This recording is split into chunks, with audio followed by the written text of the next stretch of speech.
मालकिन चोरी पकड़ल गईल। मालकिन अपना होके वाला राजकुमार के फोटो दिखाई ना। ए किसना तोहार दिमाग खराब का? हम तो ऐसे गावत रहनी है वहाँ अपन फोटो देख के। अच्छा हमरा से झूठ। आप तो हम घरे जाए और सबके बताए। घरे जाए सबके बताए। अरे किसना खबरदार मत कहला रुका किसना साहब जी बचाइए साहब जी मालकिन बचाइए। संभाल के। अरे काहे मार रहल बाड़ू? भैया ये हमार छुप के फोटो खींचत रहे। फोटो हम मालकिन मालकिन के बियाह के तरह फोटो खींचत रहनी। तब फोटो खींचत रहे। हाँ नारायण बिटिया के ज्यादा अपने कपारे चढ़ा के रख ले हवा बुझला। हाँ जवान लड़की घर में बा तो का कुछ समझ में आवेला कि ना? बड़का भैया कोनो बढ़िया लड़का देख के सुमन के बियाह कर देल जाओ। घर के बोझ हल्का हो जाए। बात तो एकदम ठीक बा। ये छुटकी हमरा आंगन में खेलत खेलत कब बड़ हो गई हमके पता नहीं चला। वैसे एक लड़का बा हमरा दिमाग में। तो साहब जी देर कौना बात के बा जोन हम फोटो खींच ले बनी झट से लेकर मला के भिजवा दी। ये हमके पसंद ना है नारायण। इनके लोगन के मना कैदा समझावा नारायण इनके। मुस्कुराहट ही जीवन के पहचान होला। आ छोटकी के मुंह के हंसी ई हवेली के जान हो। जैसन घर परिवार के हम सपना देखले रही भगवान हमार सब सपना पूरा करते हैं।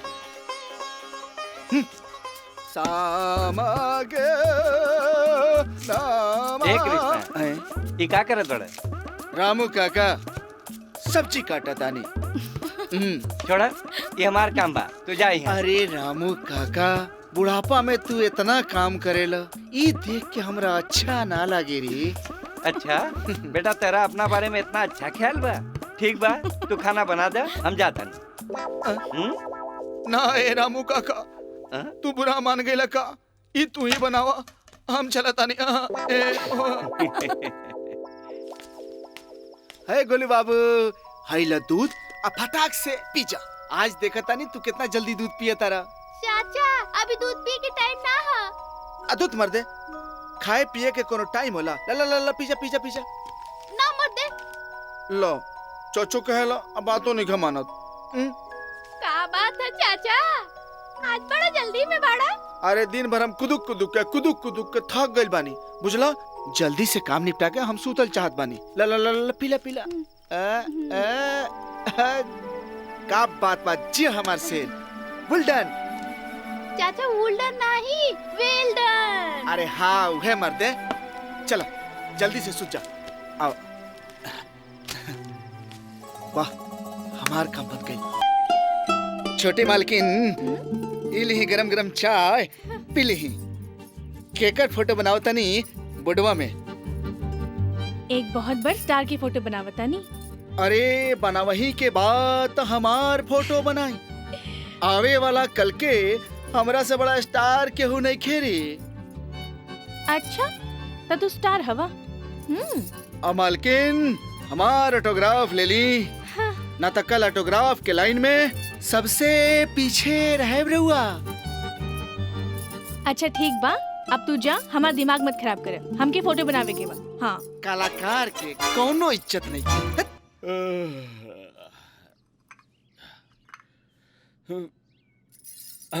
खुश रहा।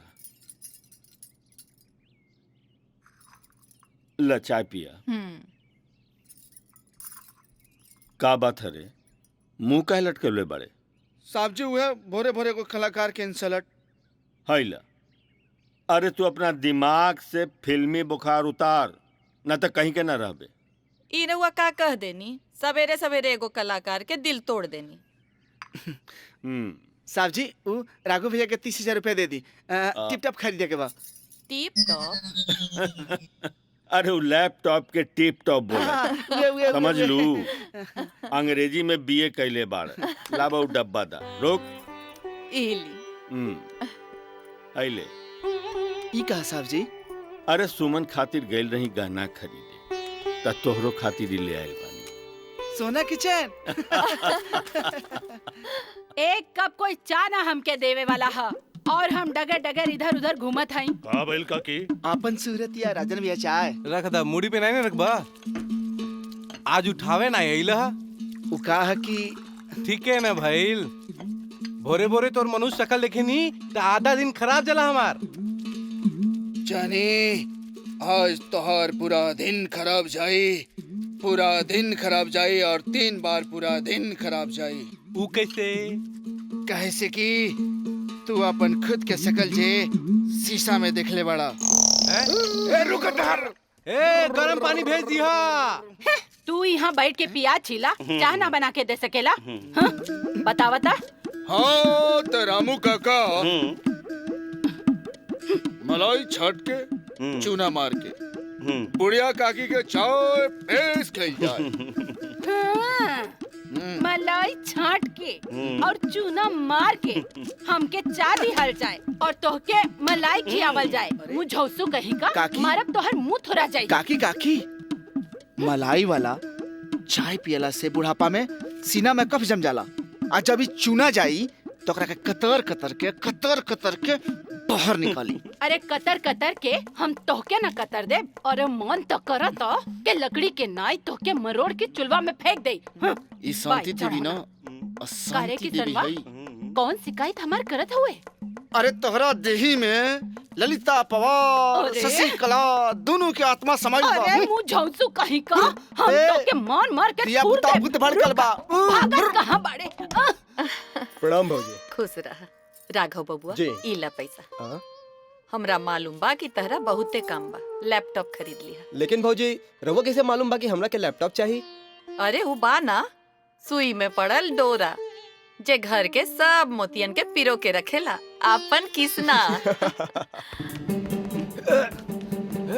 प्रणाम प्रणाम। हटा ओए कहाँ सवेरे सवेरे झाड़ झुर के? जायदा जय बा सुबह सुबह जतरा खराब करता रहा हमार। हट इनका चाय में जमाल गोता मिला है। 3 बार पूरे पार करिए। हट।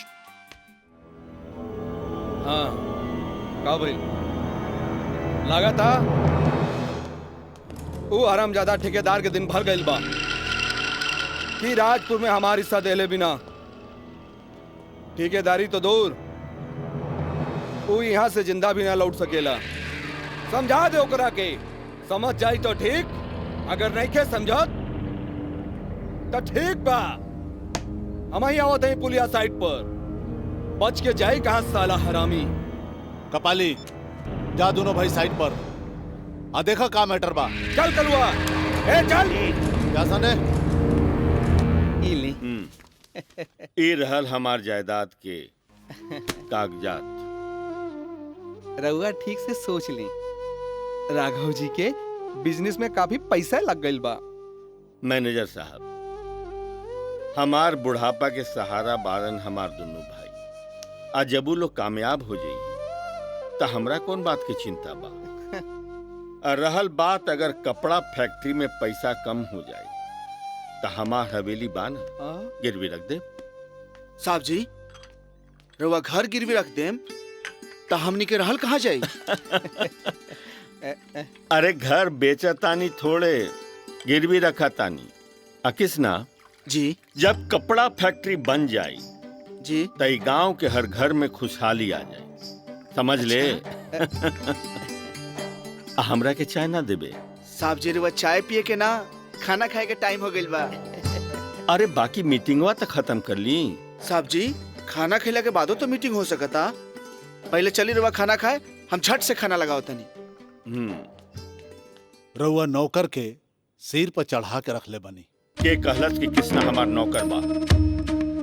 माफ करी ठाकुर साहब, ई नौकर ना हा त का हा? उहे रिश्ता जे आजकल खून के खून से नहीं खे, बेटा के बाप से नहीं खे, भाई के भाई से नहीं खे। ये हमार जिंदगी के ऐसन मोड़ पर मिलल रहे जब एकर सर से माई बाप के साया उठ गई रहे। हम एक दिन शहर से आवत रही। अरे गाड़ी रोको!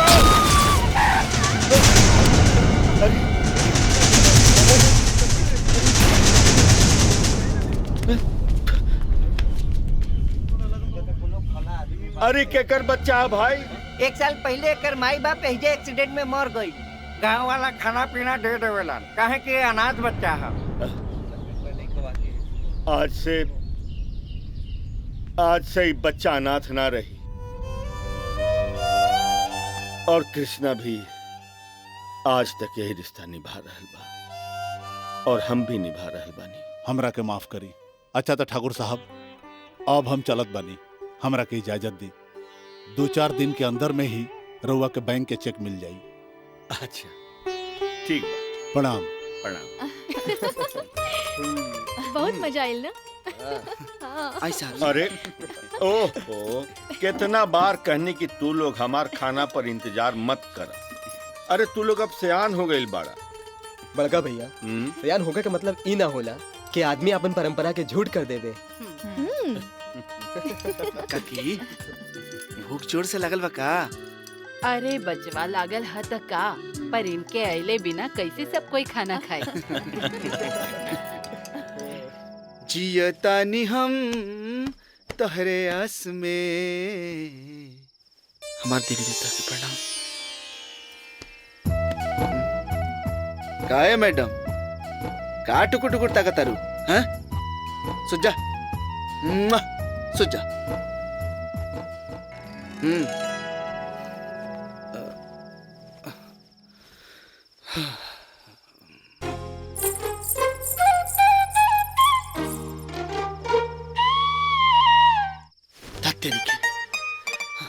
का परेशान के लिए बड़ू? हैं? सुते था ना, हमरा बिहाने बिहाने उठे के बाप बुझाइल। चला तू सुत जा। हाँ?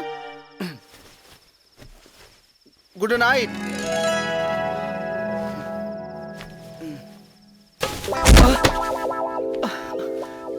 आहिरे दादा, दांत टूट गई। मालकिन, ये किसना खुद के ना बहुत बड़का सुपरस्टार समझेला। मालकिन, ला नाम लेते ही शैतान हाजिर। मालकिन, ये राउर मनपसंद हलवा ली खाई। ठीक बा खा ले, लेकिन सुना, काल हमरा के फिल्म देखे जाए के बा। फिल्म? हाँ, लागल रहे राजा जी। लागल रहे राजा जी? सुना, तोहार ई काम बा कि काल तू जाके 4 गो टिकट खरीद ली है। हम डायरेक्ट कॉलेज से सहेलियन के साथ ओहिजा पहुंच जाए।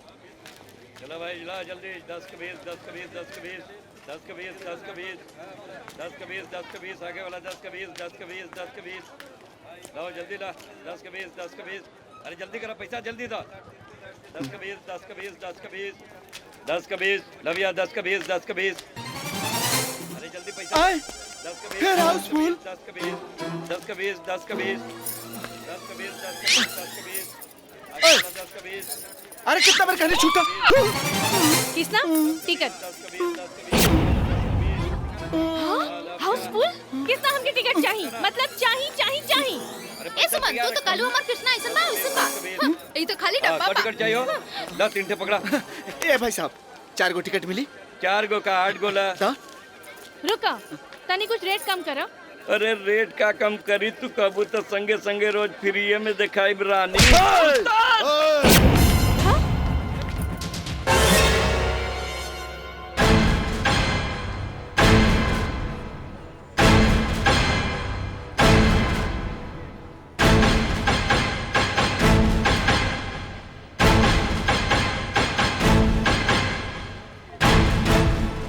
का रे, गांव देहात से आके यहाँ रंगदारी कहलस तो के मरले? हाँ?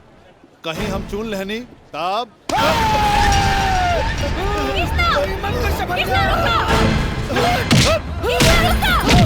हमरा मालकिन के बारे में बोले के?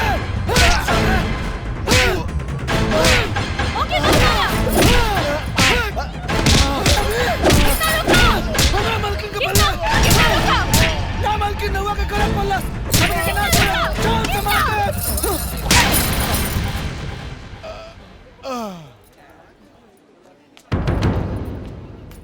ए सुमन, काहे मरलू तू बेचारा के? तो के मालूम नहीं थे, अगर हम ओकर ना रोकती तो किसना कर जान ले लेती।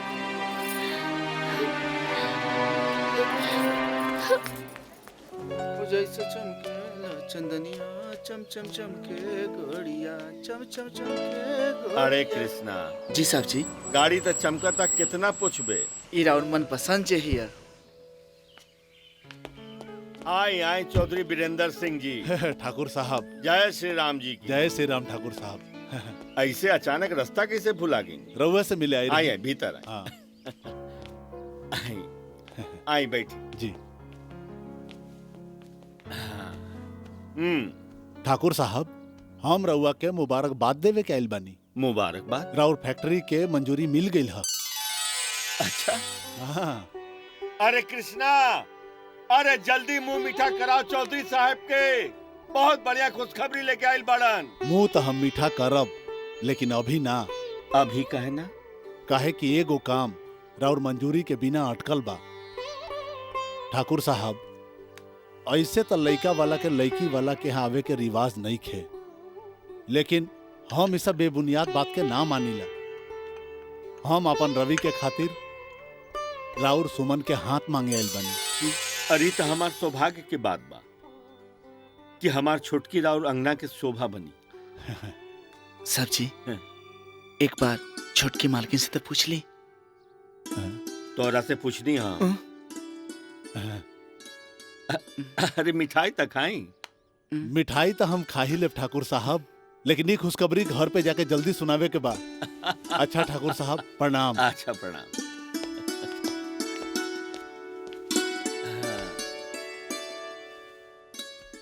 काहो किसना? छोटकी मालकिन के तबियत फिट हो गई।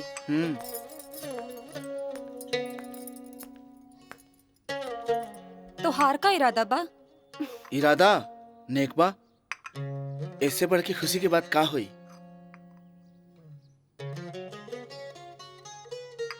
ए राजा, तू चाह बताई खुशी दुगना हो सकेला? वो कैसे रे? देखा, हम हो कुंवार बानी और तू हो बड़ा, ता बोला ना का इरादा बा? हट फिर। अपन शकल देख ले बड़े, जाके शीशा में पहले देख। गोबर के चिपरी जैसन लागेला। हम तो कौनो हीरोइन से ब्याह करे।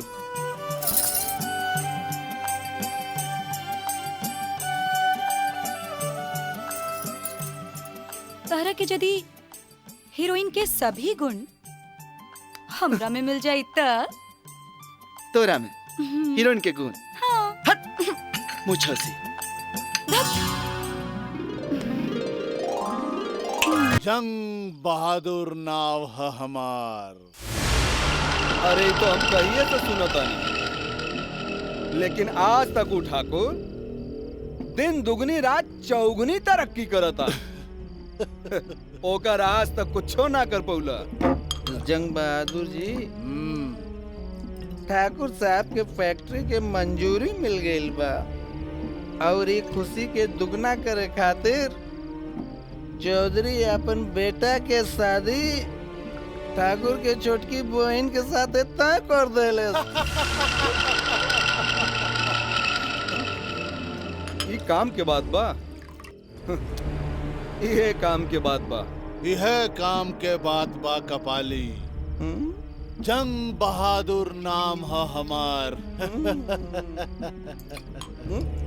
बड़का बड़का जंग जीतले बानी। तई ठाकुर कौना खेत के मुरई हरे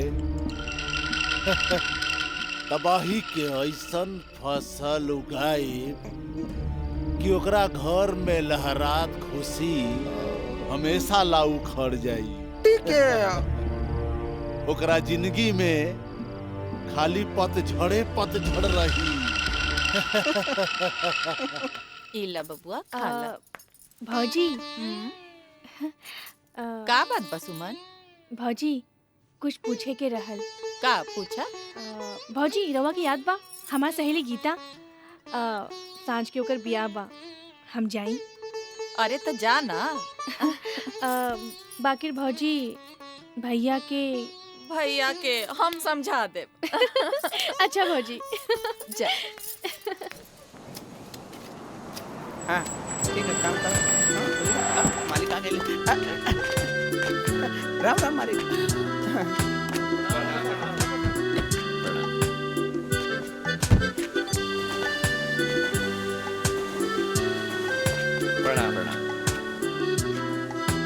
भैया ये मोतिहारी के मोती जी के 3 लाख रुपया भेजक बाटे। ए जी अरे सुमन बुच्ची अपन सहेली के बियाह में गई रहली, अभी तक ना आई।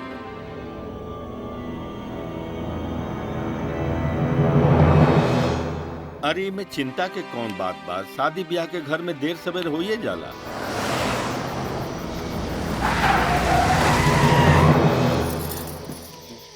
का भाई मुन्ना?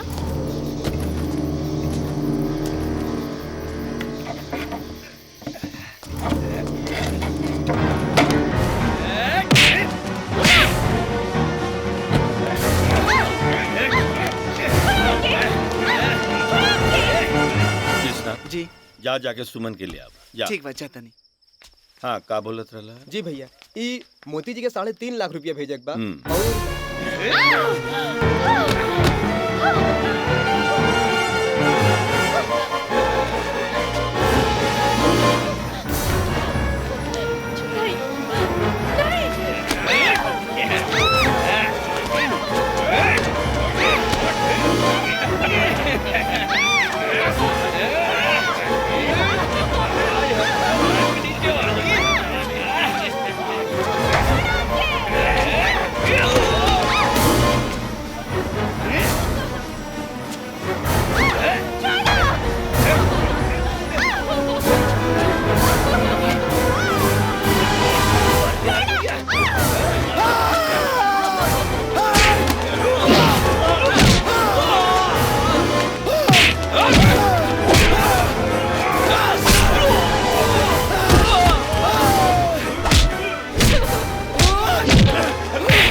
बिहान सूरज निकले से पहले नीरज नारायणा के जिंदगी पर ऐसन गम के पहाड़ टूटी कि सब चबा जाई।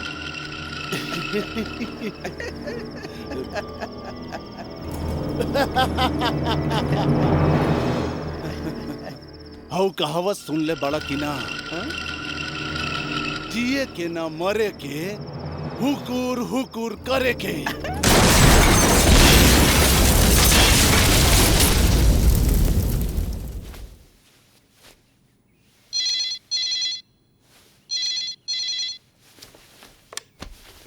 हेलो ठाकुर साहब राउर फैक्ट्री में आग लगल बा, सबको जल के स्वाहा हो गई। का ठाकुर साहब हेलो हेलो ठाकुर साहब तो सुनता नहीं।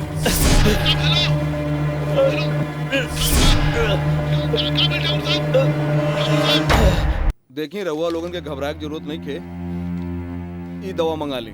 जी। और समय समय पे दें, सब ठीक हो जाए। अच्छा हम चला था।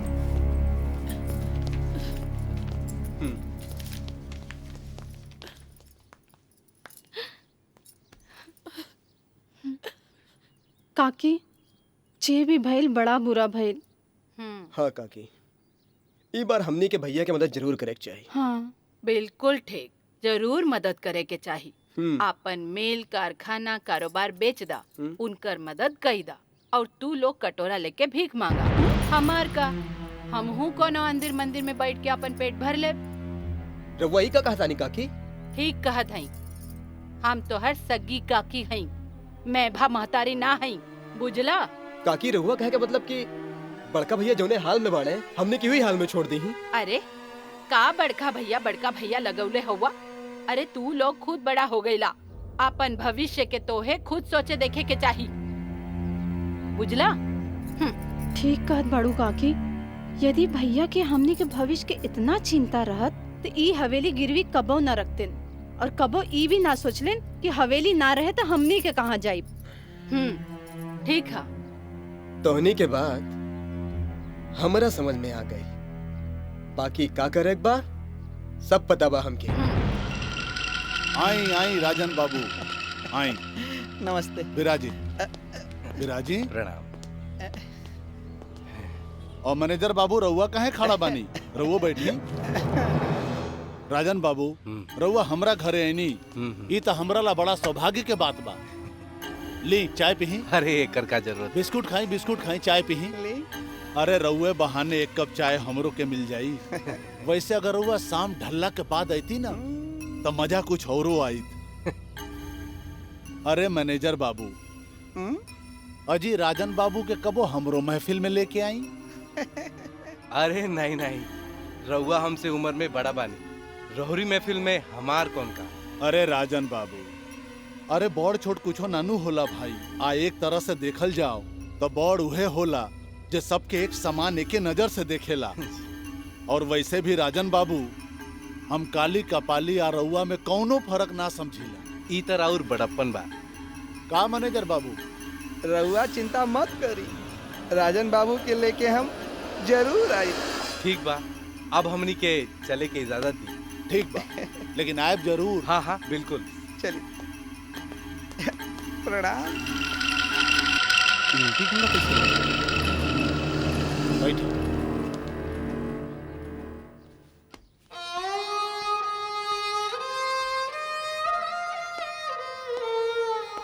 ठाकुर साहब प्रणाम। प्रणाम प्रणाम, बैठिए।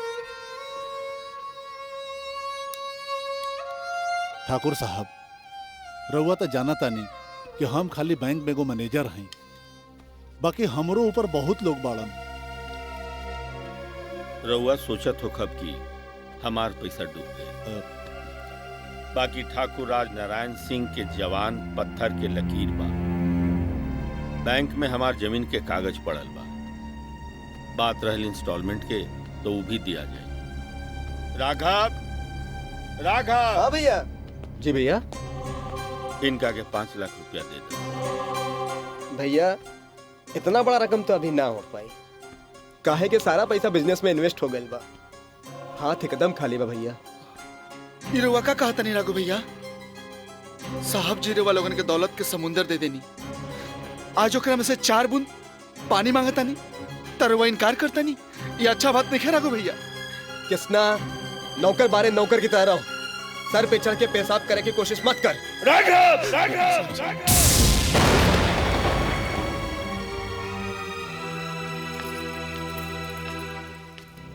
सुनी जी, इली दे दी इनका के। पार्वती ई का करत तारू?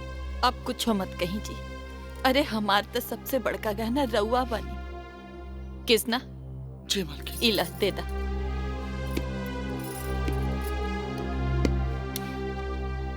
एक किस्ता जी। इले गाड़ी के चाबी। ना मालकिन, ये गाड़ी की चाबी हम ना दे, इस साहब जी के पसंदीदा गाड़ी की चाबी है।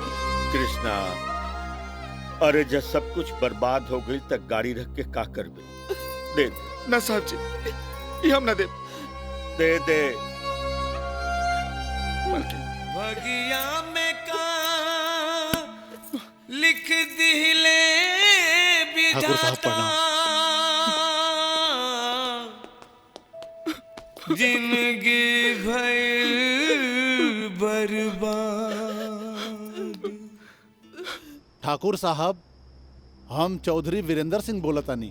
हाँ, आपकी आवाज हम पहचानता नहीं। बोली का समाचार बा? बुरा ना मानब ठाकुर साहब, हमार मतलब ई है कि हम अपन रवि के शादी अब राउर घर में ना कर सकिले।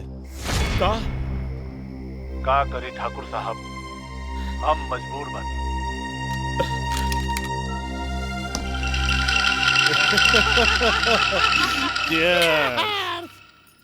काकी तू एकदम ठीक कहलू अपना तरफ से। और का? हमनी गलत रहनी सा। अरे ऊ तो हमहन के दबा के रखले रहलन।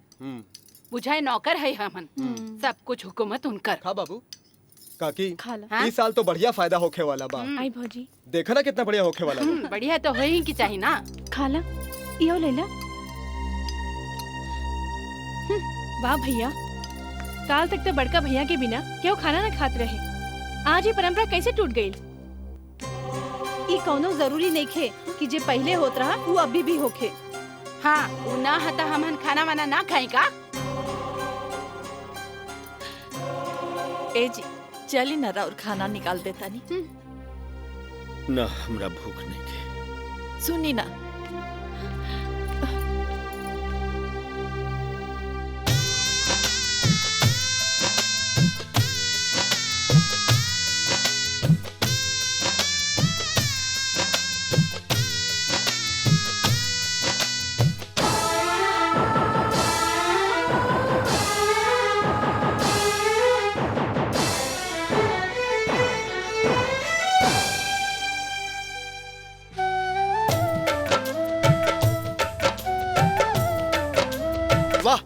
राघव भैया वाह, साहब जी के जिंदगी में पतझड़ के मौसम का आ गई और वो लोग तो मुँहे मोड़ लेनी।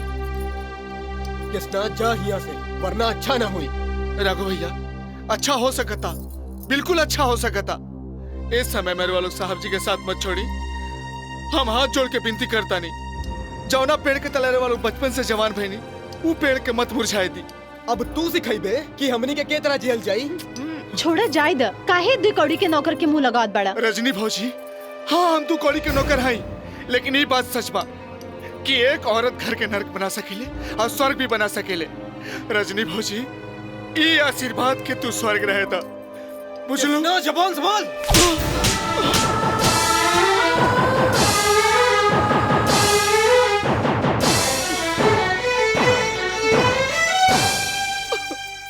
चल जो यहाँ से। राजन बाबू, अपना बड़ भाई के बारे में राउर का विचार बा? वो हमार बड़ भैये ना, हमार भगवान होंगे। माई बाप के प्यार दोनों उन्हीं से हमके मिलल बा। लेकिन राजन बाबू, इहो तो हो सकेला कि राउर बड़ भाई के प्यार सिर्फ एक दिखावा होखे। ई कैसन बात कहतनी? देखा राजन बाबू, हम तोहरा के आपन छोट भाई जैसन माने नहीं बोला। आ जब हम तोहरा बारे में सोचब तो भले नु सोचब, हाँ? आ तू ये ठीक तरह से जाने ला कि ठाकुर राजनारायण तोहर सौतेला भाई होवन। वो हम जाने नहीं, जौनू हमरी खातिर कैले बने का कोनो सगा भाई कर सकेला? राजन बाबू, इस सारा गांव जानेला कि तोहार माई मरे के समय करोड़ों के संपत्ति ठाकुर के नाम पे छोड़ गईली। आज वह संपत्ति के बल पर वो गांव में राजा बनल बा। आ जौना जमीन पर वो रईस फैक्ट्री बनल बा, वो जमीन भी तोहरा बड़े भाई के नाम पर बा। उनकर जब मर्जी होई तोहरा के बेदखल कर दी है। ठाकुर कहत त ठीक बात बा। हाँ तो वो हमार सौतेले भाई, हो सकेला कि वो हमके बेदखल कर दे, कुछ करे के पड़ी।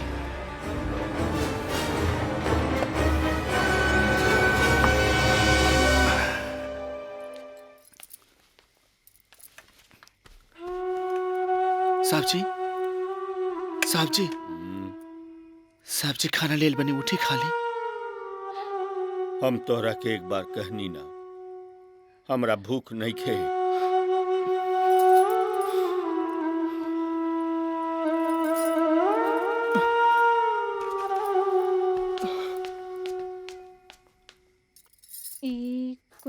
पैजामा और माई खातिर साड़ी और ब्लाउज पेटीकोट भी लिख ली हा। हाँ और चूड़ी भर भर हाथ के। हाँ। अरे हाँ काकी काकी कितना दिन के बाद माई बाबूजी मामा मामी के साथ आवत बड़े, यही से खाए पिए के सामान और खाली हाथ थोड़ी ना भेजब। हाँ। बिल्कुल नहीं। मतलब और मतलब के लंबा खर्चा। हाँ। अरे का भाई लंबा खर्चा? अरे 15-20 हजार का हो, 40-50 हजार भी खर्च होई तो कोनो बड़ी बात नहीं। हाँ काकी। राघव बबुआ। जी भौजी। बबुआ 1000 गो रुपया दाना भैया के दवाई लावे के बाद। अभी तो हमनी के हाथ बिल्कुल तंग बा और ऊपर से रजनी के नैहर के लोग आवता, अब लंबा चौड़ा खर्चा बा, बड़ा मुश्किल बा। वाह राघव भैया वाह, ससुरारी के लोग पर खर्चा करेला, फालतू में 20,000 रुपया बा। अब बीमार साहब जी बिछावन पर लेटल बनी, वहाँ के दवाई खातिर 1,000 रुपया नहीं खे। ए कृष्णा ज्यादा पचर पचर मत कर, अपन औकात में रहिया बुझला। हम पचर पचर करता नहीं। चल भाग साहब जी के कुत्ता। जो ना। अरे भाग ना, खड़ा का हुए। आइले बड़ा तरफदारी करे, भाग यहाँ से। भौजी ये गहना ले ली और भैया के इलाज कराई। ना रे सुमन। भौजी अब एकर का होई, रवा ले ली। ए बाजी बेटी के देहल चीज वापस न लेहल जा, एके रख ला। हे भगवान, इस वक्त जैसन घर के केकर नजर लग गई।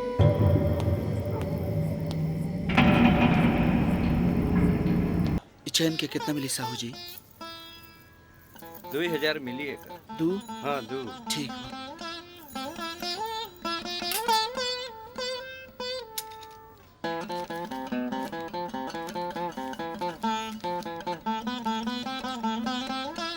इला साहू जी ई चैन हमरा साहब जी के देहल निशानी है, एकरा के संभाल के रखे, हम फिर ले जाए।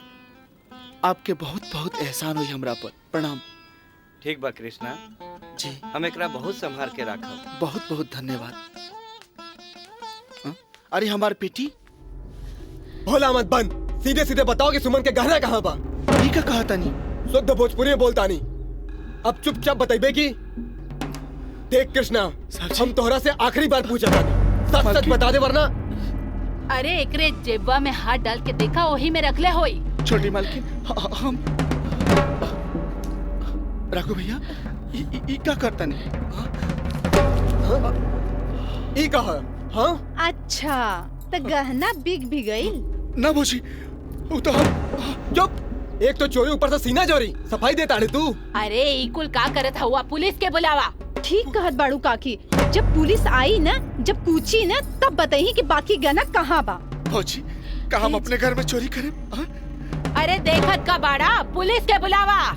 रुक जा, हम अभी जिंदा बानी, घर में पुलिस ना आई। साहब जी देखा तानी, ई घर के लोग हमरे के चोर कहा था, का हम छोटकी मालकिन के गहना चुरा सकता नहीं? कृष्णा सब सच कहता। साहब जी कृष्णा कोई घर से निकल जो और दोबारा अपना मनहूस शकल लेके तो कब अपना सामने मत आई है। साहब जी मालकिन देखा तानी, हमरा के साहब जी मनहूस कहा तानी, का हम मनहूस है मालकिन, का हम मनहूस है? हम बहुत बड़का चोर है, हम छोटकी मालकिन के गहना बेच के खा गई नहीं। अब तो हम तबे जाए, जब घर में पुलिस आई हमरा के उल्टा टांग के लटका के कूट कूट के मारी, तब पे हम जाए घर से साहब जी, तब पे हम जाए। तोहार वजह से हमरा दामन में दाग लग गई, निकल जाओ यहाँ से। बस साहब जी बस, हमरा चलते रुआ दामन पर दाग न लगी साहब जी, दामन पर दाग न लगी। अब हम जाता नहीं, अपन मनुष्य शकल कबो न दिखाए, कबो न दिखाए अपन मनुष्य शकल, हम अपन मनुष्य शकल अब कबो न दिखाए, हम जाता नहीं। दिल टूट गए दिल।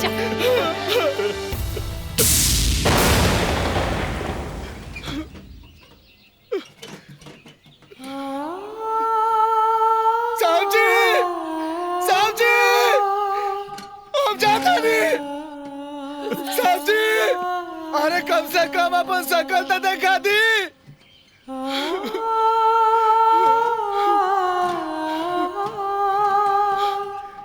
मलकी मलकी रहुआ तो सूरत पानी नू रहुआ तो अपन शकल दिखा दी।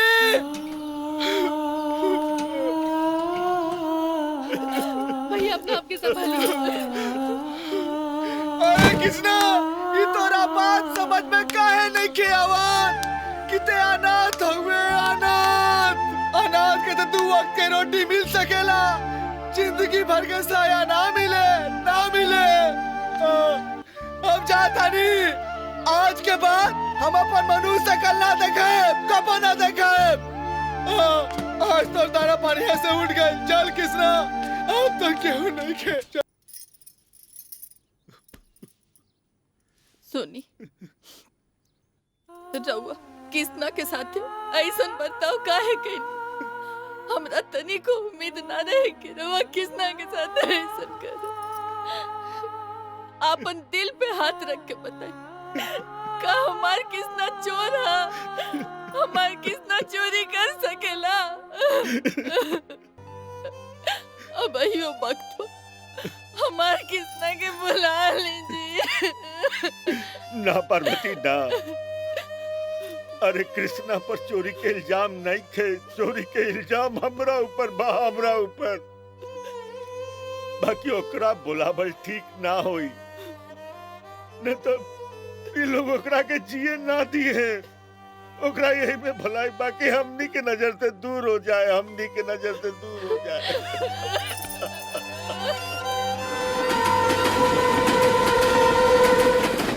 छछने लजियरा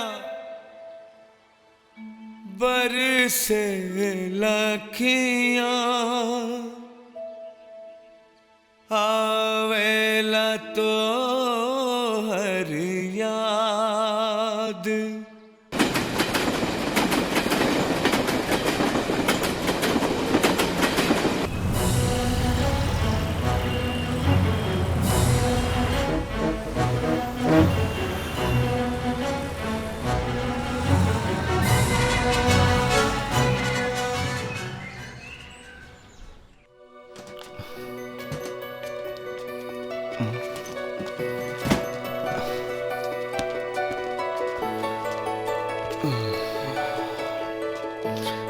अनजान जगह कहाँ जाए?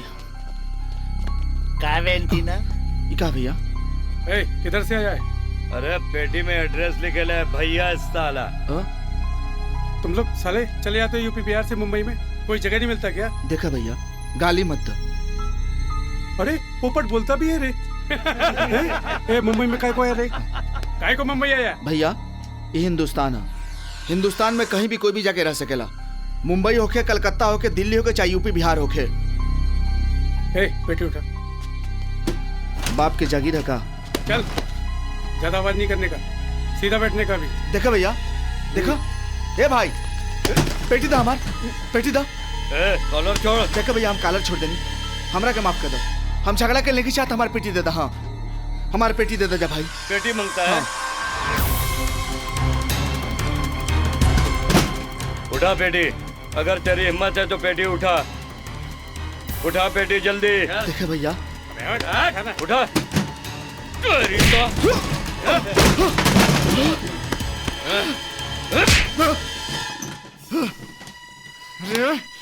टोनी के सामने हाथ जोड़नी पैर पकड़नी ना समझ ला जा। अभी भोजपुरिया अपन हाथ खोला था।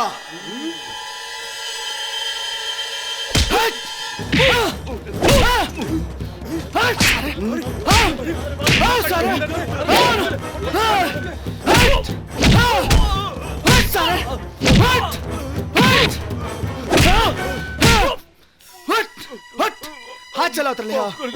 फिर हाथ चली बे। मुझे माफ कर दो। आज के बाद कोनो भोजपुरिया सा झुराए के कोशिश मत करिए ना तो तोरा बहन के भतार बन जाए। माफ कर दो। एक बिहारी बोल बिहारी निकल निकल भाग साले।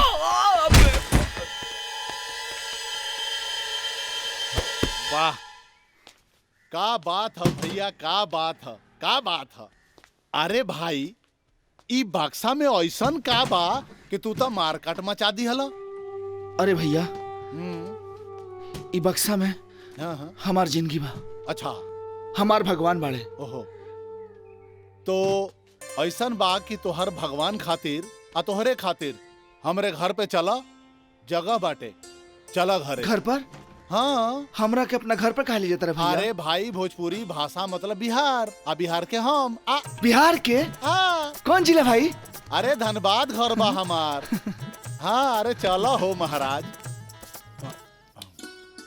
कृष्णा भैया, तहार कहानी सुन के बड़ा दुख भइल। एगो बात बतावा, जब भी परिवार वाला तोहरा के चोर कह के घर से निकाल देहलन जा, आज भी तुमरा के भगवान कहता रह? भैया, भगवान के पूजा तो हर हाल में होला, चाहे वो अपना भक्त के सुख देस चाहे दुख। खैर, अपना बारे में तो कुछ बताओ, खाली हमरे बारे में पूछबा? अरे कृष्णा भैया, हमार कहानी थोड़ा लंबा बा। अरे धनबाद बिहार से एगो लड़की के प्यार में आ गई, मुंबई में डांसर बने।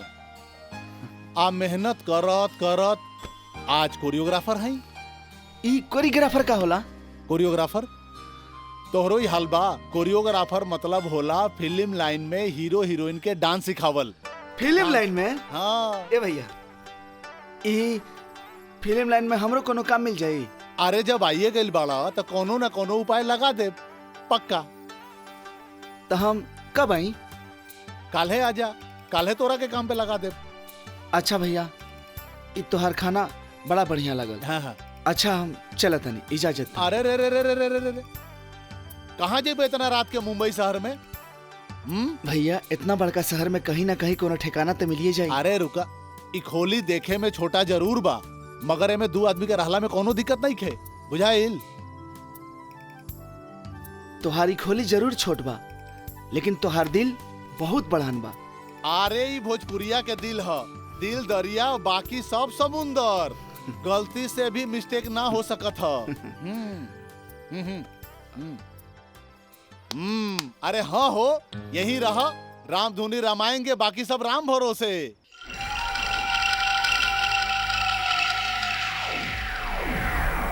कितना की बोली? 70 लाख से बोली शुरू करा।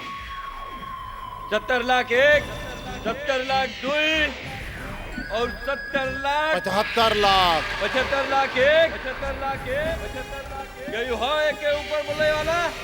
केहू हा 75 लाख दुई, 75 लाख दुई, 78 लाख 78 लाख 78 लाख 78 लाख 78 लाख। एकरा ऊपर केहू बा?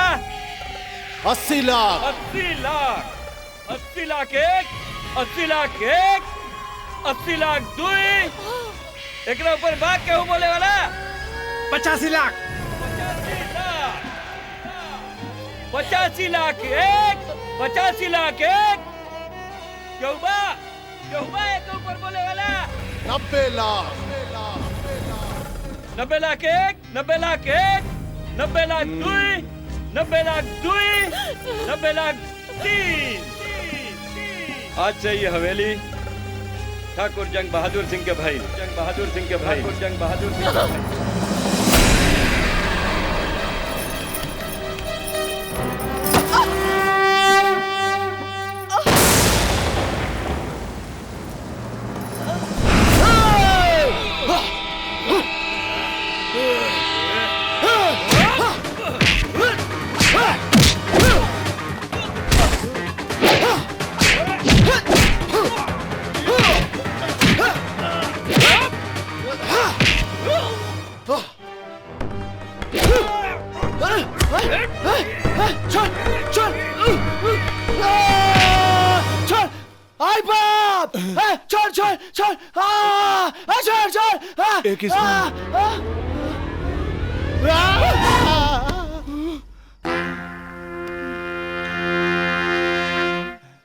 काबिल भैया, अरे इतना जोर से चिल्लैला कि मरल मुर्दा भी उठ के भाग जाई। कौनो भयानक सपना देखला ह का? ना, हम तो बहुत बढ़िया सपना देखनी है। हम देखनी है फिल्म इंडस्ट्री में हीरो बन गइल बानी आ विलन सन के साथे फाइट करतानी, लेकिन इन मौका पर एगो विलन आके हम गलत बात देला। अरे तोहरा गर्दन के दम चूल्हा में झोंक दे महाराज। अब लागत है तोहरा के फिल्म लाइन में काम दिला वहीं के पड़ी। सुना, काल चलिया हमरा जोरे सेट पर एगो डायरेक्टर बाड़े जान पहचान के, वहाँ तारा कम काम दिलवा दे। ठीक बा? अब सूझ जा। पक्का नु? अरे सूझ जा ये महाराज। पक्का नु भैया? अरे हट हट, नींद खराब करके ससुरा सुतेला ना। सूझ जा। छछने लजियरा बरसे लखियाँ आवेला तो हर याद भगिया में का लिख दिले विधाता जिंदगी भइल बर्बाद।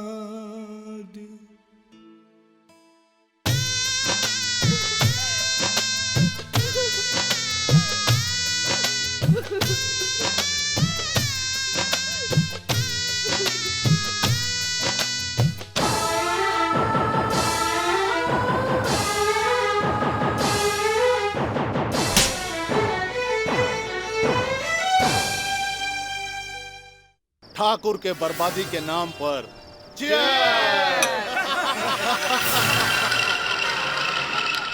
हाँ मोमेंट का बता नहीं दिखाई। हाँ मोमेंट ऐसा बा सर, ओने से हीरो आवता, एने से हीरोइन आवतिया, दोनों मिलके 1 2 3 4। हाँ ओकरा बाद ऐसा शॉट बनी सर, ऐसा शॉट बनी कि थिएटर में बैठ के लोग खाली तालियां बजावत रह जाए। क्या बात है? यस सर।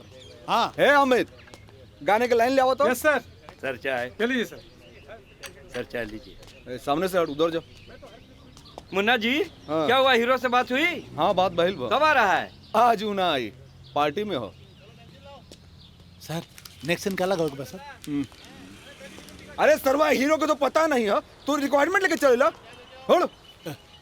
बैठे हैं। अरे तो मुन्ना जी आप सब जानते हैं लाखों रुपया लग गया है। अगर हीरो डेट नहीं देगा तो फिर क्या होगा?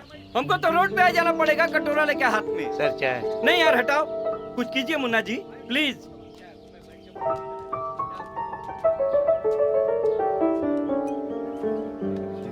चाय गरम गरम चाय। मुन्ना भैया चाय पिया मलाई छाट के। ई चाय पिया सुरुक सुरुक के। ई कृष्णा के हाथ के बनावल चाय है जे पियला। रे काका चाय पी। सुरुक सुरुक के पिया काका चाय। ए स्पॉट एने हुआ। डायरेक्टर ने बुलाया, इसके बैंड बजेगी। आओ। ई रहल हमारी हीरो। अरे तो स्पॉट बॉय है। स्पॉट बॉय मत कहीं होके, स्टार पेट से पैदा ना होला सर। ये हीरो है। जी जी सर। सीन लाओ। ई डायलॉग बोला। सर सर सर सर डायलॉग। हाँ हम कहता नहीं। हम ला बोला। ला पकड़ा। कृष्णा, बहुत कम आदमी ऐसा होवेलन जकरा के मौका मिलेला। बोला और जगा ला अपना अंदर के कलाकार के। कूट कूट के टैलेंट तोहरा अंदर भरल बा। दिखा दे दुनिया के कि तू का हुआ। दिखावा। चलो रेडी। हाँ हाँ, ई हिंदुस्तान का बर्बाद करे खातिर बड़ बड़ प्लान बनावल जा रहल बा। कहीं बम तो कहीं दंगा फैलावल जा रहल बा। ए उग्रवादियन, तहनी से हिंदुस्तान ना डराई। हिंदुस्तान हो, कबो ना डराई। आज अपना हिंदुस्तान के तरफ से तहनी के कुछ संदेश देल चाहत बानी। लोहा के शरीर हई, पत्थर के कलेजा बा। तहनी के हमनी के तोड़े खातिर के भेजले बा रे? के भेजले बा? छुप के हमला करता रे तोरा ला अच्छा बा। मैदान में आज तब पता चली कौन मर्द के बच्चा बा। तेरी कफन बांध के निकले नहीं जा अपना घर से। कहे टकराता रे हमनी से रे, कहे टकराता रे हमनी से। राम जी इंसान के मार के मंदिर ना बनौले, ना खुदा मस्जिद बनाओ खातिर जमीन पर आइले। तो तू काहे मारा तारा इंसान होके इंसान के? राम रहीम खुदे संभाल लिए अपना हिंदुस्तान के। ए भाई, अगर बने के बा तो ना हिंदू बना, ना सिख बना, ना ईसाई बना, ना मुसलमान बना। इस देश के अच्छा संतान बना भाई, इस देश के अच्छा संतान बना, इस देश के अच्छा संतान बना भाई, इस देश के अच्छा संतान बना। इस देश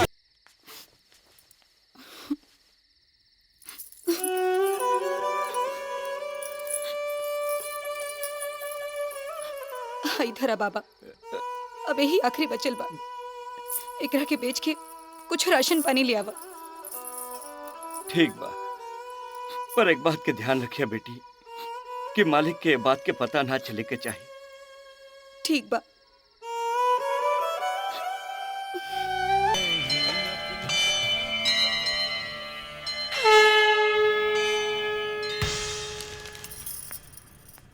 जी नमस्ते। नमस्ते। हम एजा नौकरी खातिर आइल बानी, हमके नौकरी मिली का? नौकरी की जगह खाली नहीं है। हम कुछो करब, ज्यादा तनख्वाह ना मिली तब वो चली। हम बहुत परेशानी में बानी, हमके नौकरी की बहुत जरूरत बा। परेशानी? ऐसन कौन परेशानी बा? हमरा से कहा, तोहरा नौकरी करे का जरूरत बा? तू इतना सुंदर बारू, जवान बारू, फिर भी तोके नौकरी करे का जरूरत बा? तू चाहबू तो तोहरा के रानी बना के रख ले। सुना, अरे बात सुना, रानी बन जा, हमार रानी बना के रखा। वो सुना,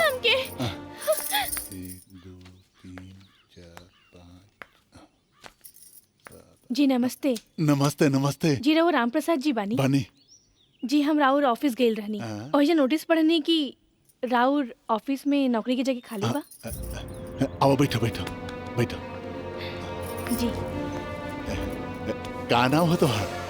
जी सुमन। चिंता मत करो, ऑफिस में अकेले मिली हो ताकि मैनेजर बना दे।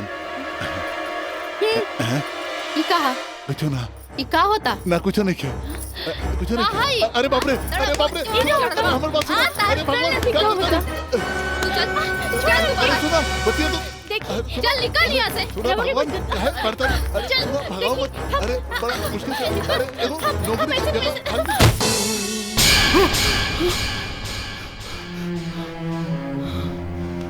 साहब जी,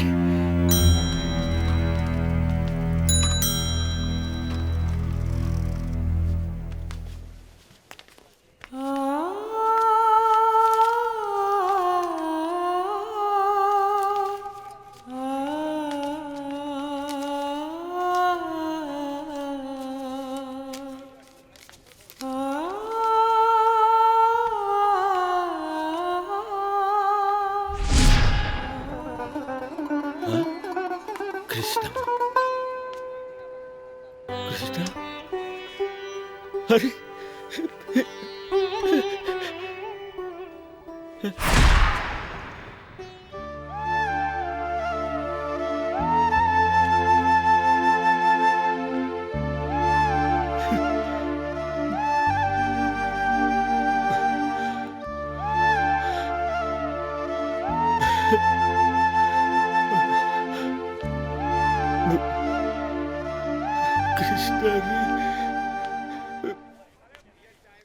हाँ, तोहरा बिन मनवा ना लागी। जी मास्टर। सुन ला सजनिया है। शॉट रेडी बा? चलो चलो जा। अब अब चलो चलो अरे जा जा जा। अरे चलो, टाइम नहीं है, जल्दी आओ। ओके सर। चलो ओके, ऑल द बेस्ट। जा। चला कैमरा क्रेन पे ला, होने करा। किशन, भुला गेला हमनी के? काश हम तोहरा से कबो कह पैती कि हम तोहरा से कितना प्यार करीले। तोहर बहुत याद आवता किशन, जल्दी से जल्दी आ जा।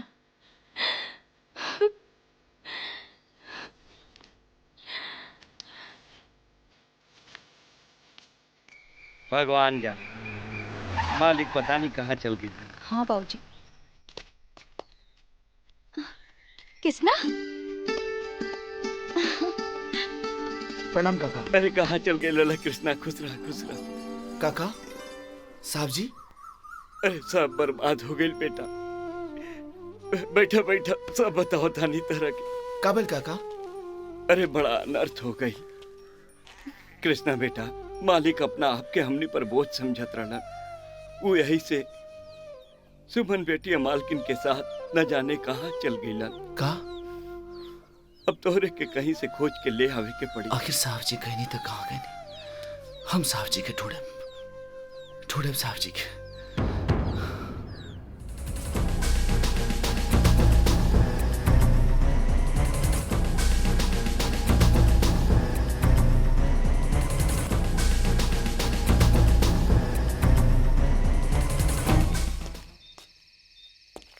मैनेजर साहब प्रणाम। अरे कृष्णा तू आओ आओ बैठी। मैनेजर साहब ये सब कैसे हो गई? हम जेकर नमक खैनी ओकरे साथ गद्दारी कर देली। ठाकुर साहब के फैक्ट्री में आग और हवेली की नीलामी में हमार हाथ रहा। मगर वही सब कहनी का है? लालच, पैसा के लालच। हम अपन जमीर जंग बहादुर के हाथे बेच देली। ओहे फैक्ट्री में आग लगौलेस और आशीर्वाद के मालिक बन के बैठल बा।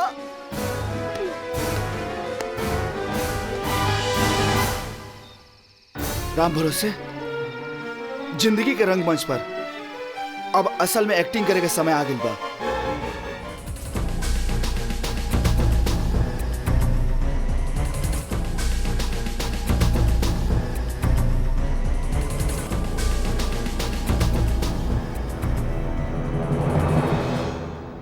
भैया जी इस साथ ठेकेदारवा तो एकदम सुधर गई। वो सरऊ के इलाजो तो ऐसने हो गईल। सरऊ की नानी मरियन जे फिर कब्बो ऐसन गलती करी है।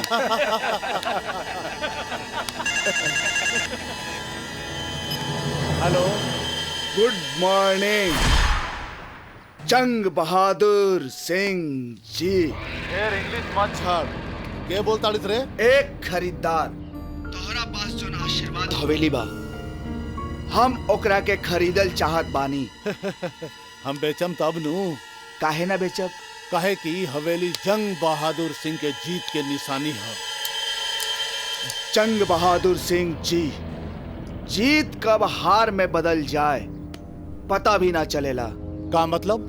मतलब ई कि हर चीज के एक कीमत होला। तोहरा चीज के का कीमत बा? जब हमरा बेचही के नहीं खे तो दाम का बोली? 2 करोड़ रुपया नगद कैश मिले तबो ना। के बोला ताड़ा? ई हवेली लेके तू का करबा? अरे आम खा, गुठली गिनला से का फायदा? एगो पागल ई हवेली के 2 करोड़ रुपया कीमत देत बा। का करी? बेच दो भैया। बेच दी? बेच दो। ठीक बा, हमरा मंजूर बा। तो जाके अपन दरवाजा खोला। वहाँ हमारा आदमी पैसा और कागजात लेके पहुंचल बा। रे नरकटुआ। हाँ मालिक। देख तो दरवाजा पर क्या आइल बा। हाँ मालिक। ओकरा का ठीक से बैठाओ।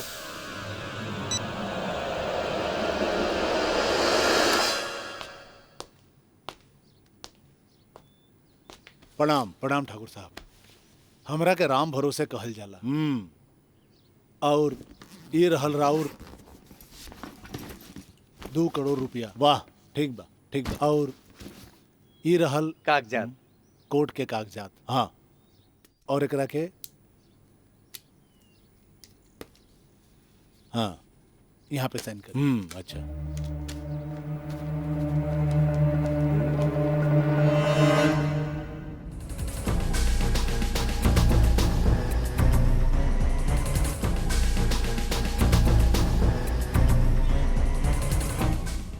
हेलो के जाके देख गोदाम पे अग्निदेव प्रसन्न भेल बड़े। का भेल गोदाम के? आग लगल बा। और का का की ना जाके देख। तू क्या है रे? हम तो हर दुश्मन बोलत तानी बाबू। Hello hello hello.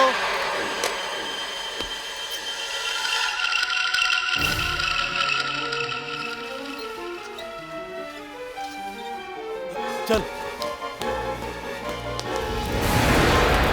अरे ये क्या हो गई? आग कैसे लग गई? हम तो लूट गए नहीं, बर्बाद हो गए नहीं। गजब हो गए मालिक। हेलो चिल्लो चिल्लो और जोर जोर से चिल्लो जंग बहादुर। यह तोर चिल्लाहट सुने खातिर ता हमार कान तरसत रहे। जंग बहादुर इतना जोर जोर से चिल्लो हरामी कि तोरा चिल्लाहट से तोरा कान के चदरा फाट जाए। के बोला था? हमार छोड़ अपन सोच। जे 2 करोड़ रुपया हवेली बेच के मिलल बा, अगर उहो ना रहल तब मतलब ना हवेली ना पैसा। ते त कंगाल रे सारे, ते त कंगाल।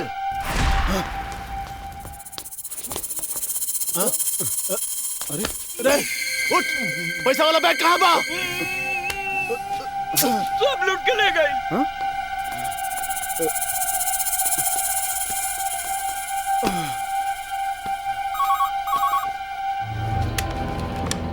हेलो जंग बहादुर, ये दौलत है एक झूठी माया, केहू के साथ ना देला। जब वक्त बिगड़ जाला त एक पल में हर खुशी छिन जाला।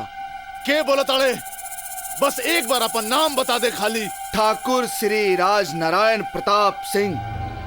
उनका के तो तू भुला ना पैबा। हम उनकरे सेवक किसना बोलत बानी, उर्फ किशन कुमार। जंग बहादुर, जवन तू बर्बादी के बही खाता शुरू कैले रहलन लिखल, आज हम उहे बही खाता में तोरा बर्बादी के कहानी लिख देनी। जंग बहादुर कौना ताकत के नाम ह ते ना जाने लिस बच्चा। हम ऊ चिरई हई जे हरियर पेड़ पर भी बैठ जाए तो वो पेड़ टुंडगी से जड़ तक सूख जाला। सुन ले, जंग बहादुर नाम है हमार। चुप सारे। जंग बहादुर नाम है हमार।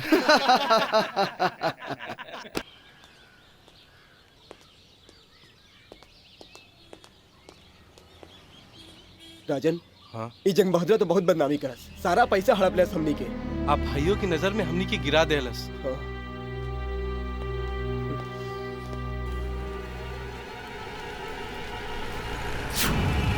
साहब जी, रुक रुक, गाड़ी रोक, गाड़ी रोक, रुक। साहब जी, साहब जी, साहब जी, ये क्या हो गए साहब जी? साहब जी क्या हो गए? ये क्या हो गए साहब जी? ये क्या हो गए? अरे कृष्णा, तू लौट जाओ कृष्णा। अरे हम अपना खातिर भी पराया हो गई नहीं। ए बाबू, तोरा के कुछ मत हो जाए। अरे हम तो बहुत मनहूस बानी। ना साहब जी, राहुल साया कैसे मनहूस हो सकेला? एक रोड के इंसान के इतना बड़ा आदमी बना देनी। राहुल साया मनहूस ना हो सके साहब जी, मनहूस ना हो सके। साहब जी, बड़की मालकिन और छोटी मालकिन कहाँ बनी? चली साहब जी, सब कोई राहुल इंतजार करता। चली, ले चली मलकिनी के पास। भौजी देखी, हम रवा खातिर गरम गरम खीर लेके आइल बानी, ली। हाँ। अच्छा बाना? और खाई। मालकिन, छोटी मालकिन। हाँ? किसना? देखा था, अरे कृष्णा इल्बा।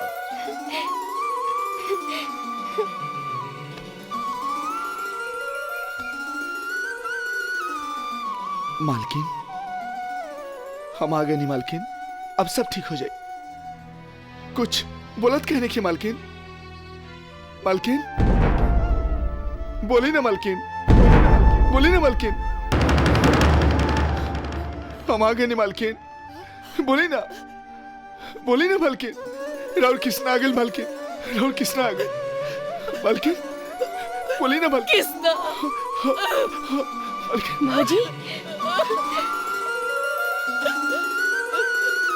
कृष्णा, अरे तू तो हमरा खातिर वरदान बड़ा हो। जब से पार्वती बीमार पड़ लिया, आज ओकर मुंह से पहला बार आवाज सुननी है। मालिक, जौना मंदिर में मूर्ति ना होके ओकर पूजा ना होला। आशीर्वाद में पूरा परिवार इंतजार करता। चली ना साहब जी, चली ना मालकिन। पार्वती चला। चली मालकिन।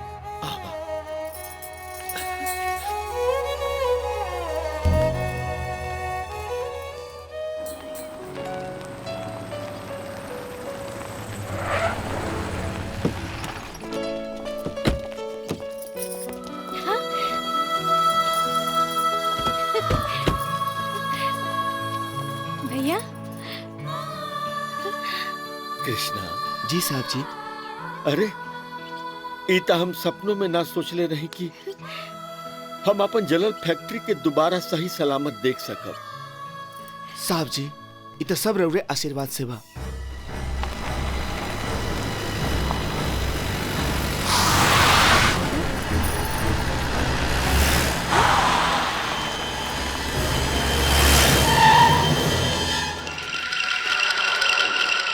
लागता पूरा खानदान के मौत हमरे हाथ से लिखल बा।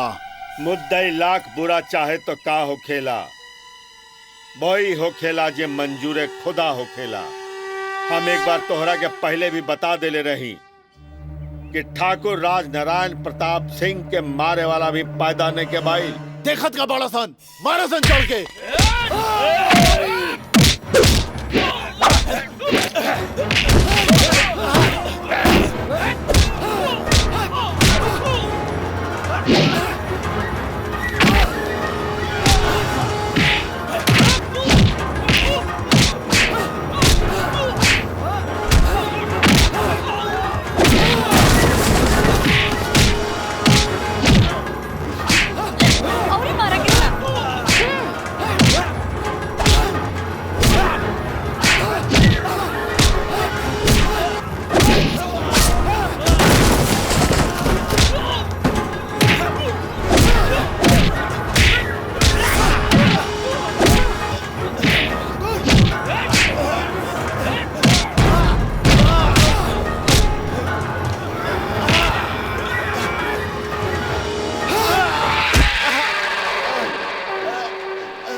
ठाकुर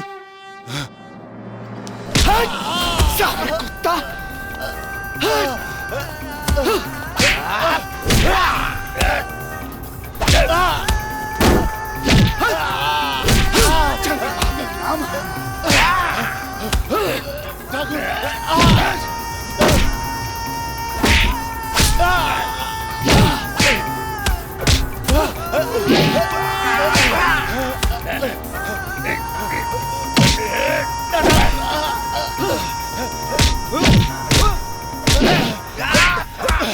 जंग बहादुर नाम है हमार।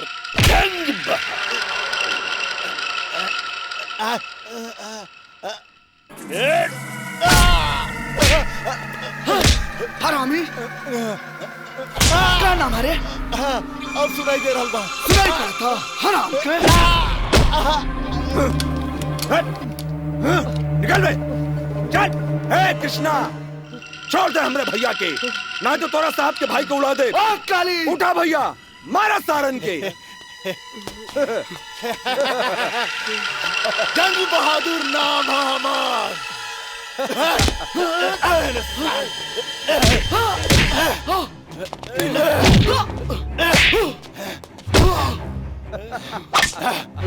मारो भैया। अब तोरा के बताओ तनी हमके बर्बाद कर बेते। कृष्णा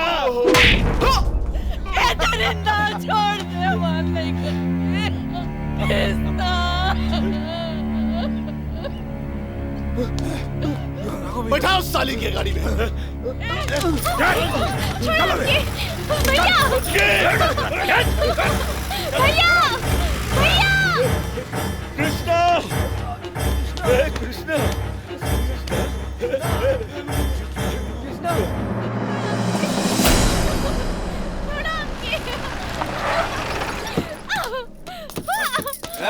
ले आओ साली के। ले आओ।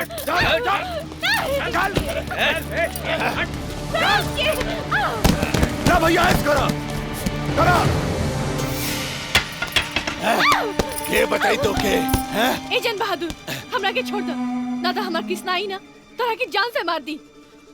अरे तोहार कृष्णा तो कब के मर गई। जंग बहादुर नाम है हमार। जन बहादुर थू।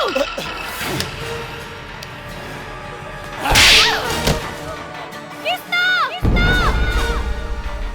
कृष्णा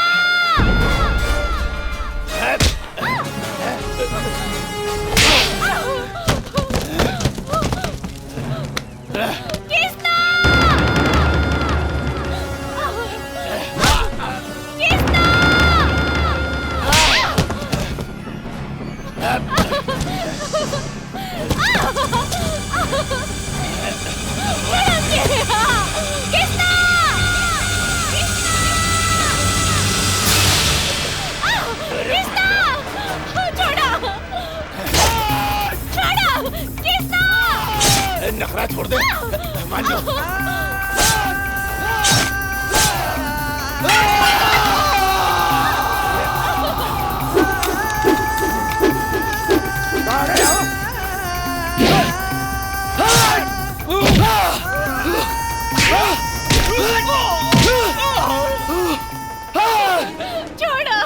जंग बहादुर आज तो चल और मारा जान से मार दे। तो हिम्मत कैसे बन रहा हमारा मालकिन के हाथ उठाओगे? हट कुत्ता।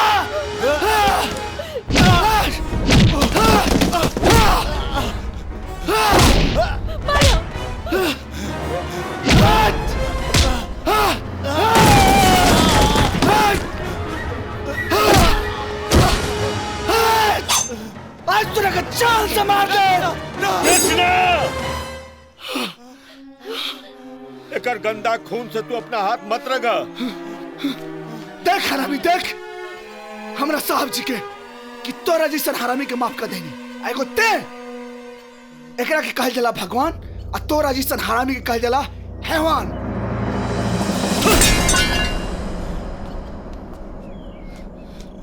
आओ कृष्णा। आपके आशीर्वाद से हमनी के परिवार में फिर से खुशहाली आ गई। असली खुशहाली तो तब आई जी जब सुमना कृष्णा के बियाह हो जाए। हम कुछ गलत करनी का ना, अरे तू तो हमार मन के बात छीन दे। तब फिर देरी कवना बात के बोलाई पंडित जी के। किशन भुला गेला हमनी के। काश हम तोरा से कबो कह पैती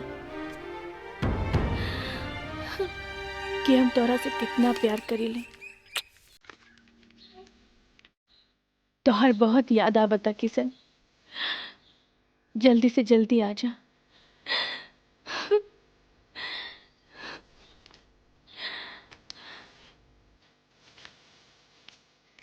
भगवान जाने मालिक पता नहीं कहाँ चल गई। हाँ बाबूजी। कृष्णा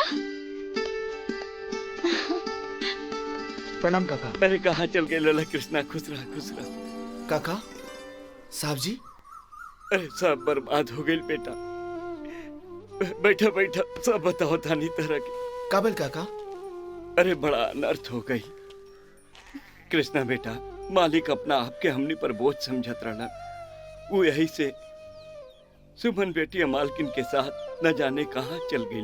का अब तोहरे के कहीं से खोज के ले आवे के पड़ी। आखिर साहब जी कहीं तक कहाँ गए? हम साहब जी के ढूंढे साहब जी के।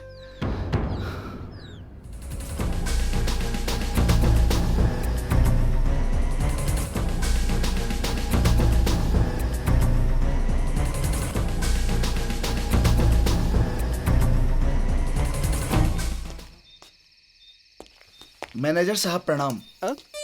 अरे कृष्णा तू आओ आओ बैठी। मैनेजर साहब ये सब कैसे हो गई? हम जेकर नमक खैनी ओकरे साथ गद्दारी कर देली। ठाकुर साहब के फैक्ट्री में आग और हवेली की नीलामी में हमार हाथ रहा। मगर वही सब कहनी का है? लालच, पैसा के लालच। हम अपन जमीर जंग बहादुर के हाथे बेच देली। फैक्ट्री में आग लगौले और आशीर्वाद के मालिक बन के बैठल बा।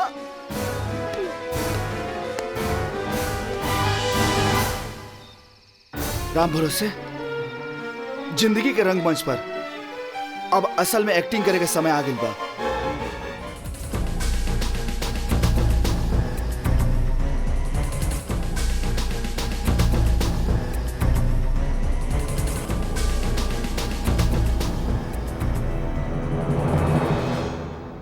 भैया जी इस साथ ठेकेदारवा तो एकदम सुधर गई। वो सरऊ के इलाजो तो ऐसने हो गईल। सरऊ की नानी मरी जे फिर कब्बो ऐसा गलती करी।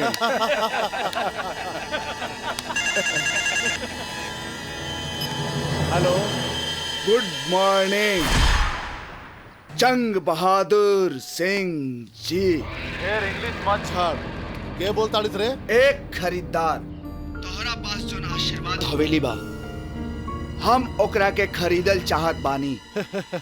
हम बेचम तब नु। काहे ना बेचब? काहे कि हवेली जंग बहादुर सिंह के जीत के निशानी है। जंग बहादुर सिंह जी, जीत कब हार में बदल जाए पता भी ना चलेला। का मतलब? मतलब ई कि हर चीज के एक कीमत होला। तोहरा चीज के का कीमत बा? जब हमरा बेचही के नहीं खे तो दाम का बोली? 2 करोड़ रुपया नगद कैश मिले तबो ना। के बोला ताड़ा?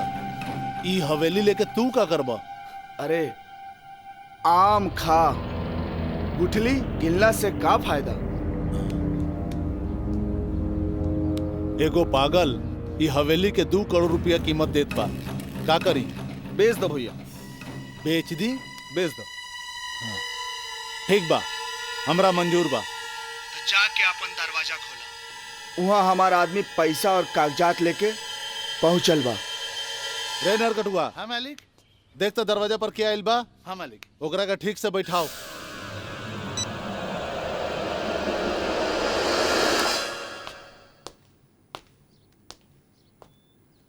प्रणाम प्रणाम ठाकुर साहब। हमरा के राम भरोसे कहल जाला। और ये रहल राउर 2 करोड़ रुपया। वाह, ठीक बा ठीक बा। और ये रहल कागजात, कोर्ट के कागजात। हाँ, और एकरा के हाँ यहाँ पे साइन कर। अच्छा।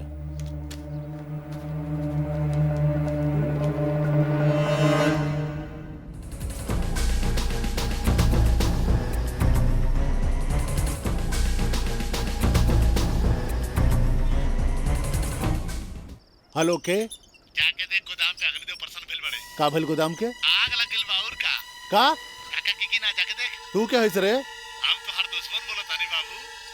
Hello hello hello.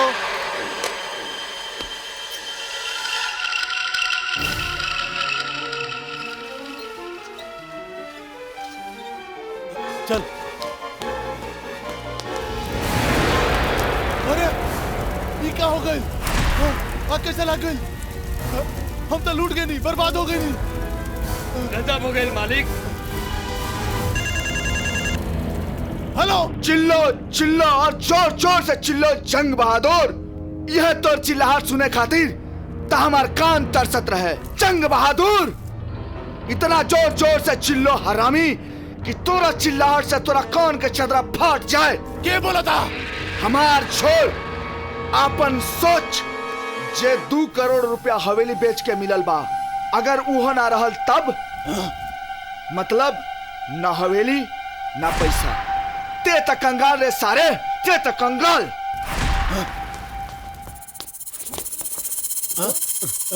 अरे रे उठ, पैसा वाला बैग कहाँ बा? सब लूट के ले गए।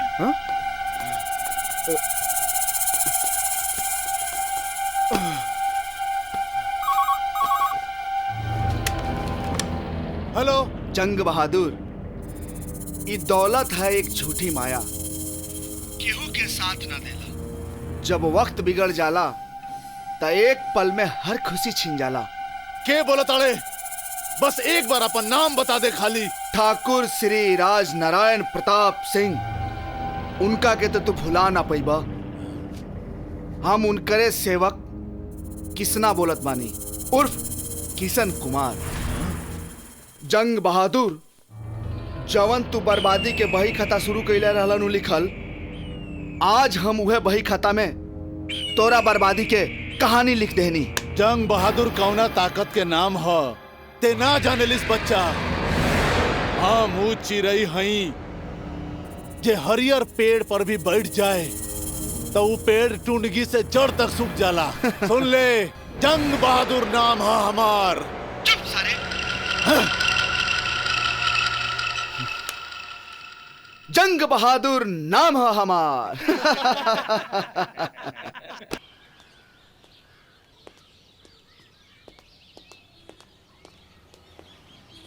राजन, हाँ? ई जंग बहादुर तो बहुत बदनामी करस, सारा पैसा हड़प लेस हमनी के।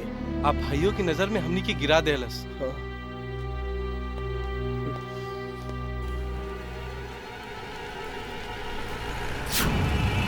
साहब जी, रुक रुक, गाड़ी रुक, गाड़ी रुक, रुक। साहब जी, साहब जी, साहब जी, ये क्या हो गए साहब जी? साहब जी क्या हो गए? ये क्या हो गए साहब जी? ये क्या हो गए? अरे कृष्णा, तू लौट जाओ कृष्णा। अरे हम अपना खातिर भी पराया हो गई नहीं। ए बाबू, तोरा के कुछ मत हो जाए। अरे हम तो बहुत मनहूस बानी। ना साहब जी, राहुल साया कैसे मनहूस हो सकेला? एक रोड के इंसान के इतना बड़ा आदमी बना देनी। राहुल साया मनहूस ना हो सके साहब जी, मनहूस ना हो सके साहब जी। बड़की मालकिन और छोटी मालकिन कहाँ बनी? चली साहब जी, सब कोई राहुल इंतजार करता। चली, ले चली मालकिनी के पास। भौजी देखी, हम रवा खातिर गरम गरम खीर लेके आइल बानी, ली। हाँ। अच्छा बाना? और खाई। मालकिन, छोटी मालकिन। हाँ? किसना? देखो था, अरे कृष्णा आइल बा।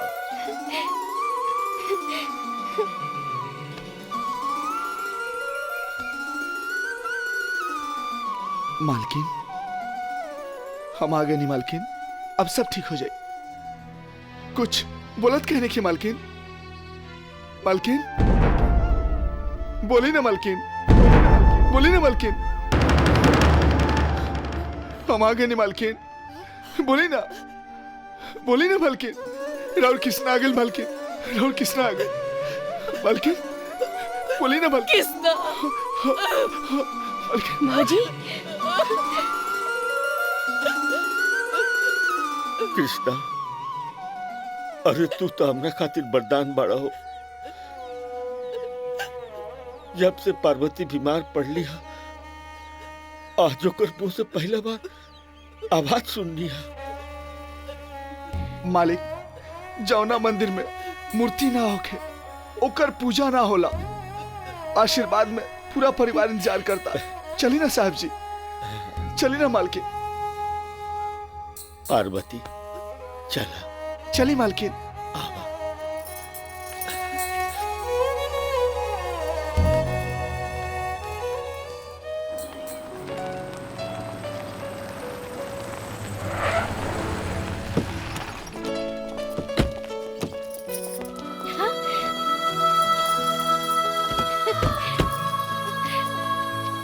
भैया।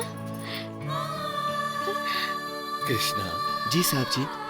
अरे इता हम सपनों में ना सोचले रही कि हम अपन जलल फैक्ट्री के दोबारा सही सलामत देख सकब।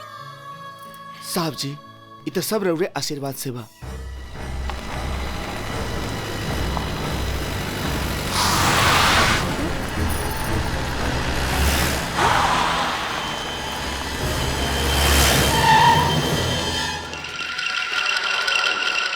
लागता पूरा खानदान के मौत हमरे हाथ से लिखल बा। मुद्दई लाख बुरा चाहे तो का होखेला, वही होखेला जे मंजूरे खुदा होखेला। हम एक बार तोहरा के पहले भी बता देले रही कि ठाकुर राज नारायण प्रताप सिंह के मारे वाला भी पैदा नहीं के भाई। देखत का बड़ा सन मारा सन चढ़ के।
ठाकुर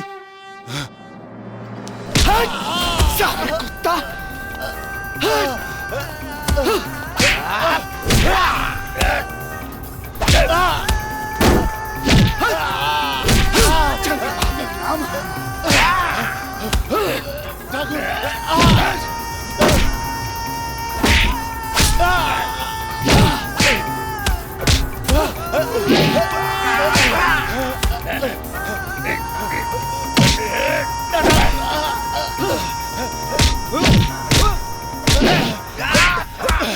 जंग बहादुर नाम है हमार। जंग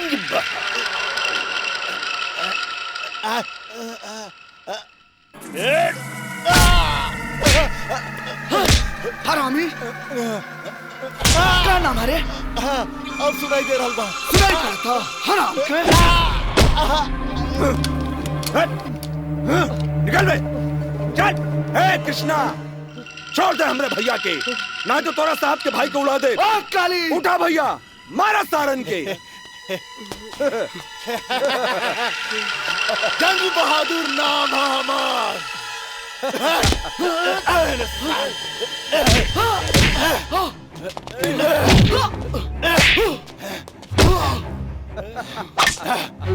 मारो भैया।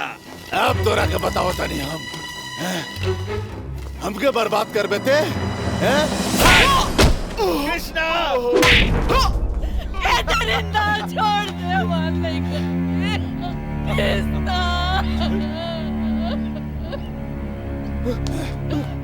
बैठाओ साली के गाड़ी में। भैया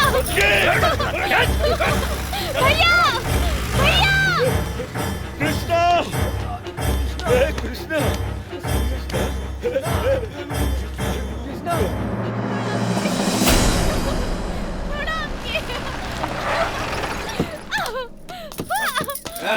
ले आओ साली के। ले आओ।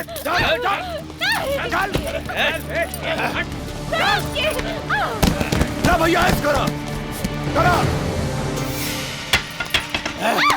के बताई तो के ए जन बहादुर हमरा के छोड़ दो, ना तो हमार कृष्णा आई ना तोरा की जान से मार दी। अरे तोहार कृष्णा तो कब के मर गई। जंग बहादुर नाम है हमार। जन बहादुर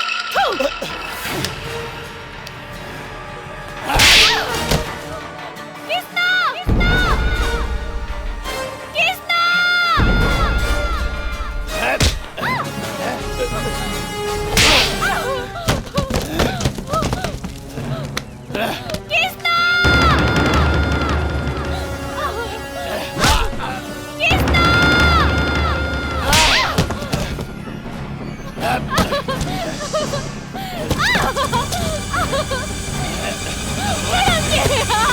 कृष्णा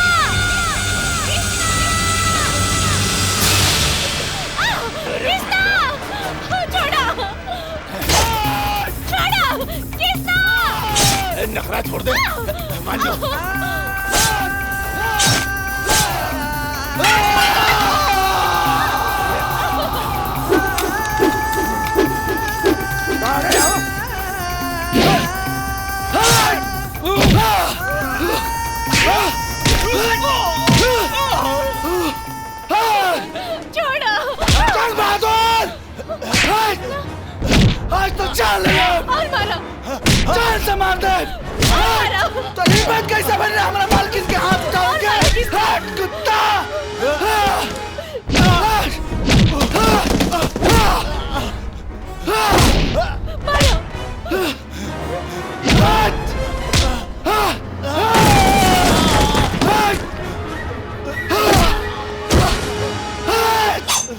आज तुरा का चाल से मार दे एकर गंदा खून से तू अपना हाथ मत रगा। देख हरामी देख हमरा साहब जी के कि तोरा जैसन हरामी के माफ कर देनी एगो ते एकरा के कहल जला भगवान आ तोरा जैसन हरामी के कहल जला हैवान।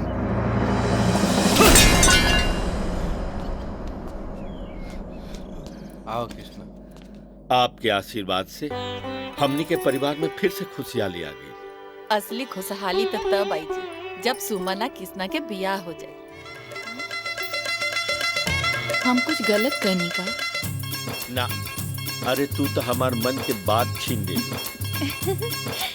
तब फिर देरी कवना बात के बोलाई पंडित जी के।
तो बनवारी लाल जी पंचायत के कार्रवाई शुरू करी। जी ठाकुर साहब जी, मामला ई गांव के रामकिशन सिंह के बेटी के इज्जत के बा।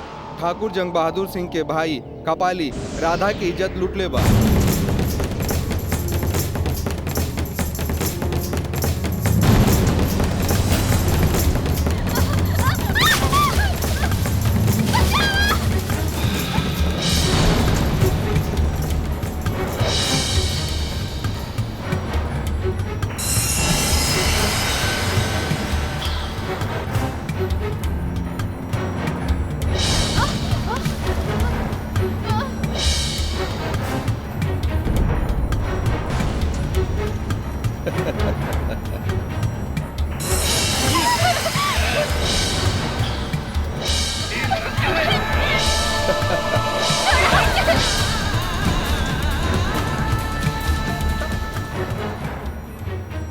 हम सिर्फ ही जाने के चाहतनी कि घिनौना इल्जाम के कोनो चश्मदीद गवाह बा।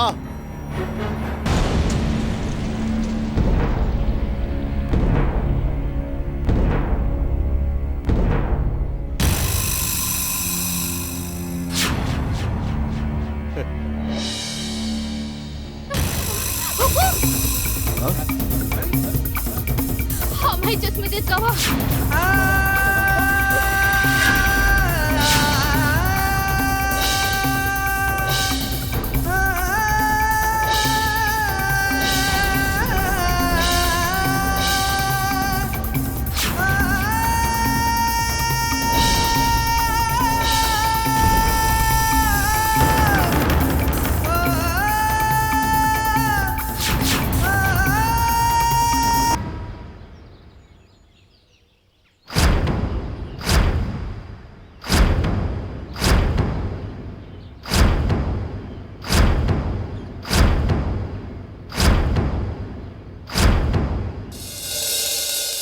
ये गांव खाली गांव ना है, एक पूरा परिवार है। जेकर देखभाल ये पंचायत करेला। अभी बात साबित हो चुकल बा कि गांव के बेटी के मान मर्यादा इज्जत कपाली सिंह लुटले बाड़ा। ये ऐसन कुकर्म बा जेकर भरपाई कोनो सजा से ना हो सकेला। एकरा खातिर ये पंचायत ही फैसला करता कि कपाली सिंह के उ लड़की के अपना घर के इज्जत बनावे के पड़ी, ओकरा से ब्याह करे के पड़ी।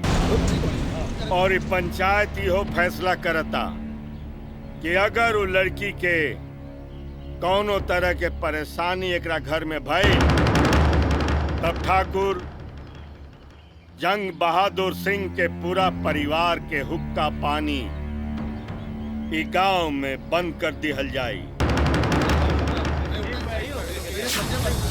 अमीर हो गरीब हो ई बात सबके होला, बेटी चाहे केहू के हो, इज्जत पूरा गांव के होला।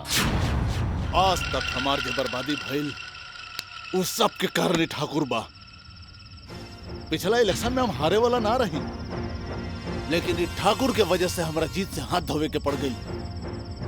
बड़े ईमानदार बनेला ना ओकरा के ईमानदारी के वो पाठ पढ़ाई ओकरा के हम कि ओकरा के ईमानदारी शब्द से भी नफरत हो जाई। जवन लड़की के औकात हमार रखेल बने के नहीं खे ओसे ठाकुर हमार शादी करावल चाहता नहीं। हम राधा से ब्याह ना करब चाहे कुछ हो जाए। ना भाई ना, ये फैसला भरल पंचायत के बीच में भइल है। ये फैसला मान ही के पड़ी। मगर काहे हम काहे मानी पंचायत के फैसला? काहे कि राजपुर के लोग ठाकुर कबीर साहब के देवता मानता। यही से अभी राधा से शादी करे के पड़ी। ओकरा बाद खेल के असली मजा आई। अरे शादी के बाद का सब खेले खत्म हो जाई। कपाली अभी तू बच्चा खिलाड़ी बाड़ा। सही खिलाड़ी वो होला जे सही समय के इंतजार करेला। देखिए एक दिन ऐसा समय आई कि पूरा राजपुर गांव पर हमारा अधिकार हो। लेकिन ठाकुर के जीते जी ऐसा कभी ना हो सकेला। तो ठीक कहा तारा, लेकिन हम ठाकुर के मारब ना। अरे हम तो करू हाल करके छोड़ब कि एक दिन वो खुद अपना मौत की आवाज देई, लेकिन मौत भी ओकरा बदहाली पर थूक के चल जाई।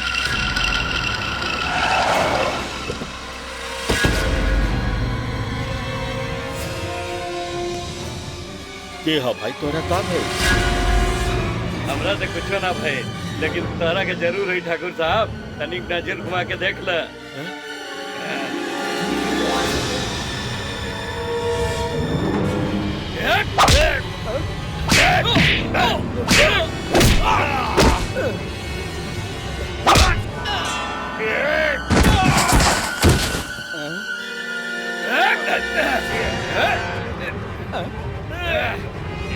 गैल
चलो भागा।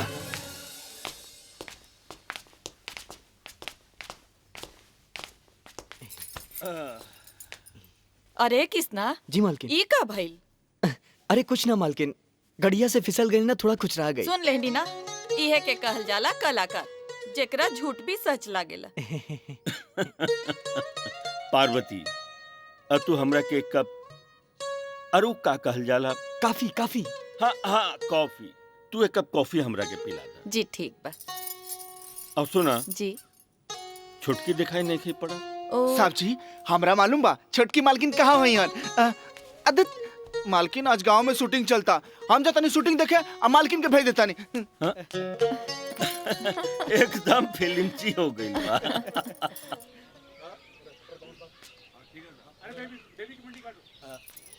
बाप रे कितना गर्मी है। स्पॉट आवता नहीं मैडम। हीरोइनी कहाँ बिया? हौ का बाड़ी? एक काम करो जाके जूस ले आवा। ठीक बा। ये हीरोइन बिया आदत एकरा से बढ़िया तो हमार मालकिन बाड़ी। जब हमार मालकिन चलेली तो छम छम छम।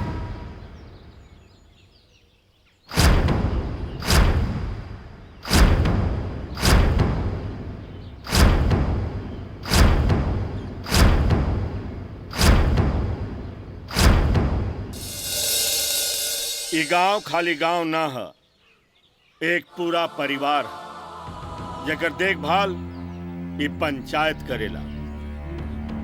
अभी बात साबित हो चुकल बा कि गांव के बेटी के मान मर्यादा इज्जत कपाली सिंह लुटले बाड़ा। ये ऐसन कुकर्म बा जेकर भरपाई कोनो सजा से ना हो सकेला।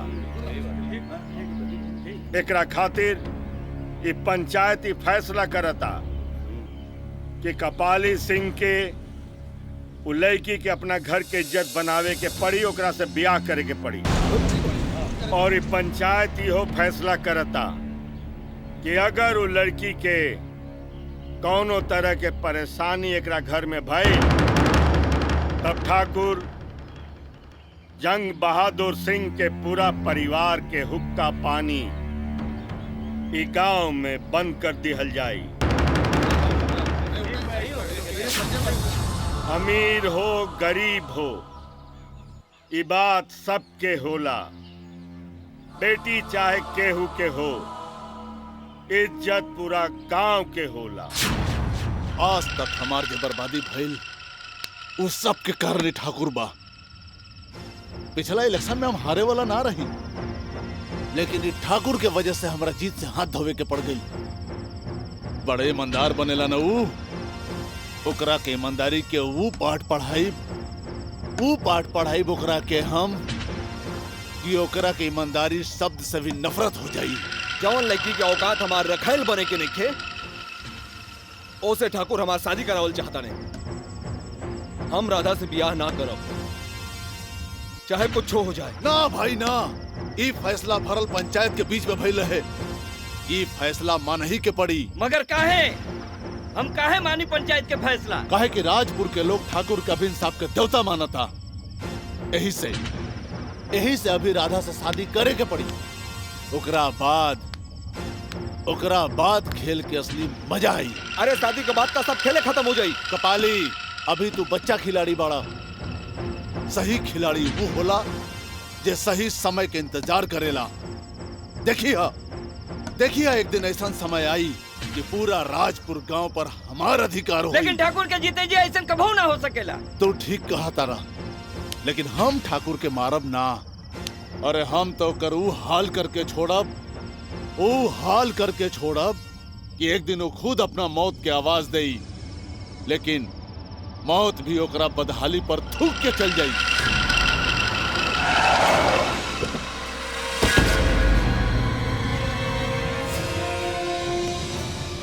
के हो भाई तोरा का है? हमरा से कुछ ना भय, लेकिन तोरा के जरूर है ठाकुर साहब। तनिक नजर घुमा के देख ल।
गलती आ गई।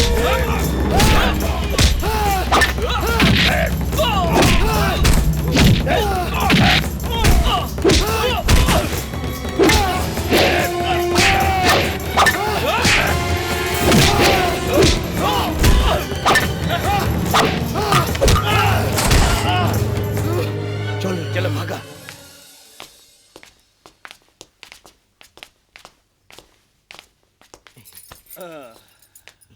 अरे किसना जी मालकिन। ई का भइल? अरे कुछ ना मालकिन, गड़िया से फिसल गई ना, थोड़ा खुचरा गई। सुन लेनी ना, इहे के कहल जाला कलाकार, जेकरा झूठ भी सच लागेला। पार्वती, अब तू हमरा के एक कप अरु का कहल जाला? काफी काफी। हाँ हाँ कॉफी। तू एक कप कॉफी हमरा के पिला दे। जी ठीक बा। और सुना, जी छुटकी दिखाई नहीं पड़ा। साहब जी, हमरा मालूम बा छोटकी मालकिन कहाँ हुई हन। अदित मालकिन आज गांव में शूटिंग चलता, हम जाता नहीं शूटिंग देखे और मालकिन के भेज देता नहीं। एकदम फिल्मची हो गई बा।